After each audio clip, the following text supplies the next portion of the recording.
سورۃ نساء آیت نمبر 104 104 وَلَا تَهِنُوا فِي ابْتِغَاءِ الْقَوْمِ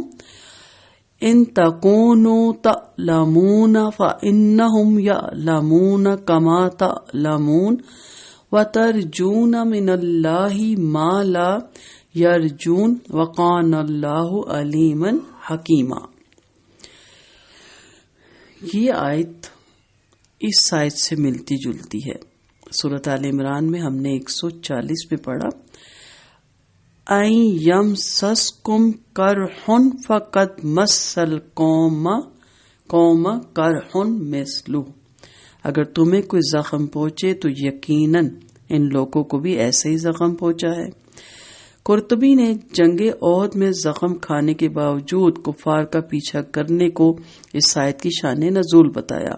مگر الفاظ عام ہیں، اس لیے اس واقعے کے علاوہ ہر ایسے موقع پر یہ حکم ہے اور اللہ تعالیٰ کی طرف سے ہمت افزائی ہے کہ درد و الم میں تو تم یکساں ہو، مگر اللہ سے اجر کی امید میں تمہارا اور ان کا کوئی مقابلہ نہیں، تو پھر ان کا پیچھا کرنے میں کیوں ہمت ہارتے ہو؟ یعنی جنگ میں جیسے تمہیں جانی نقصان یا دکھ پہنچتا ہے ویسے دشمن کو بھی پہنچتا ہے، پھر جب وہ باطل پر ہو کر یہ سب کچھ برداشت کرتے ہیں، ڈٹے رہتے ہیں، ہمت کرتے ہیں، محنتیں کرتے ہیں، اپنا پیسہ جان مال و دولت لگاتے ہیں، وقت لگاتے ہیں، ایجوکیشن لگاتے ہیں، ہر طریقے سے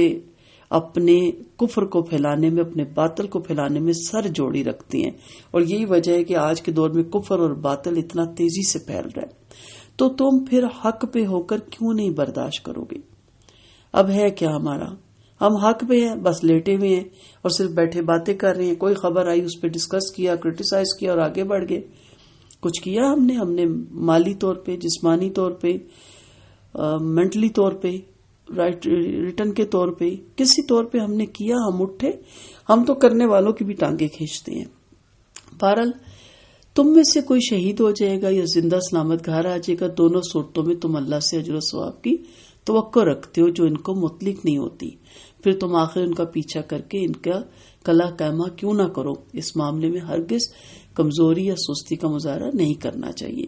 تو محنت کریں، کوشش کریں، آگے بڑھیں، دین کو پھیلائیں، لوگوں تک پہنچائیں، جدید طریقے سے جدید ٹیکنالوجی کو اس کو سیکھیں، اس کو استعمال کریں اور پھر لوگوں تک خیر پہنچائیں، تو دیکھیں اسلام غالب آئے گا۔ تکلیف تو ویسے بھی زندگی گزرنے میں آئے گی، گزارنے میں کبھی جانی، کبھی مالی، کبھی فزیکلی، کبھی مینٹلی، ہوتا ہی رہے گا، لیکن وہی تکلیفوں کے ساتھ اور مزید اگر تکلیفیں اللہ کے دین کی راہ میں، تھوڑا نیند ختم کرنی پڑتی ہے، تھوڑی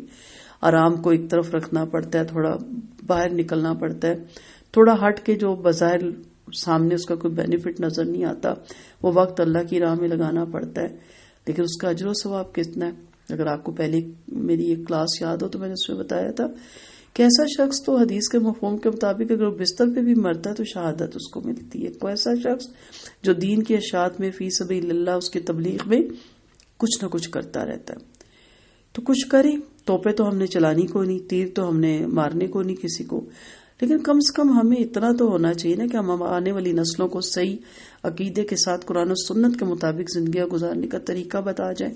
اور اس کے لیے ہمیں خود سیکھنا ہے، اور جب ہم خود سیکھیں گے تو ہم انشاءاللہ آگے بھی پہنچائیں گے۔